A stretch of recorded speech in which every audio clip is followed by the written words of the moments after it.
All right. Hello there. This is Aaron over at Booyah Farms again, and I just want to do a kind of quick video on some wicking beds I built this spring. And this is one of them. That's, well, first of all, I'm going to say I got this idea from Jack Spirico, who is a podcaster, runs a survival podcast, and he's the one that brought these to my attention, and I kind of built them the way he said, and so far I'm impressed. We haven't seen the heat of the summer yet, but you can see I'm trellising plants up into my grapes and my pergola here, and that's mainly grapes. Only a couple plants have actually made it to the top of that thing. But this is a wicking bed, and the whole concept of a wicking bed is, let me get down here. So this is I believe it's a 90-gallon horse trough. I could be wrong, could be 100-gallon. But the bottom 8 inches of this is a reservoir, and it's full of water, and then above it is soil, and you fill the reservoir up with whatever you can to take up space. You put some weed blocker in there, put some other things in there, and then that keeps the soil up here, your reservoir down here, and you pretty much fill up the reservoir, and the water wicks up through the soil all the way up. It gets all the way up to there, and they call it self-watering. I don't believe it's not self-watering, but it's a wicking bed. So I have 2 of them. I built them this spring. We're just going to go through a couple things here. I have a bean plant here. Looks a little yellow. I think the wind's been beating the crap out of stuff, but it's got some beans coming out of it. It's got some more beans up here, little beans. I have this watermelon plant, which a whole bunch of it's been broken off by the wind, but it goes up from the wicking bed to the top of this pergola is 5.5 feet. It's made it to the top of that. It's actually growing up through there, and there it is right there. It's over here now, so it's actually made it to the top of the pergola. It's got some little watermelons starting on it. There's a little itty bitty watermelon there.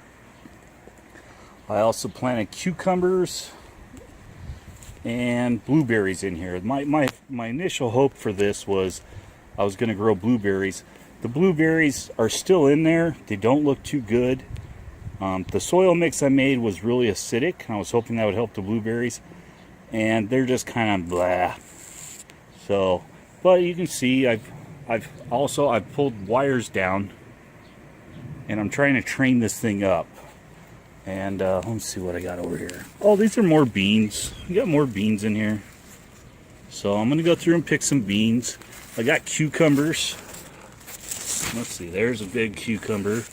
There's another one. There's another one there. These cucumbers are funny. They're real good at hiding until they're about 3 feet long. There's another cucumber back in here. There's one right there. More watermelon plants growing up it. And there's some little cucumbers in here. There's the little guy. There's some more little cucumber over here. So far so good. I'm gonna hold my judgment on these things until summer really hits and see how they do. But yeah, the stuff is growing up, and I'd love to see a giant 20-pound watermelon grow in that trellis. I have to figure out how to get it out of there, but it'll involve a stick and a ladder, I imagine. And then, so that's that one. I grew another one over here. Let's see. And this one is turned into there's a couple watermelons. There's one right there. It's going up. And you can see I pulled more wires down. Just to try and train stuff up. That's a pole bean. It's all beat to crap. It's been really windy out here the last couple weeks. But you can see up there, there's some new stuff coming out at the top. It's made it to the top of the trellis too.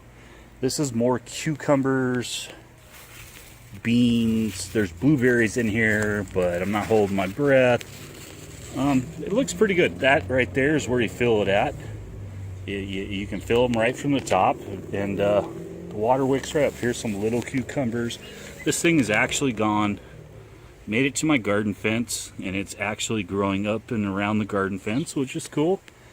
And I just wanted to show you guys my wicking beds. And if these things do really good this summer, we'll see. Containers are hard in Phoenix because it gets so hot out. I'll be doing a video about how to build one of these, and they're not hard. They're more money intensive than anything, but yeah, so far so good. I'm pretty impressed with what I've got so far. And the next video might be me making a couple jars of pickles. So enjoy, have a good time, and this has been Aaron from Booyah Farms.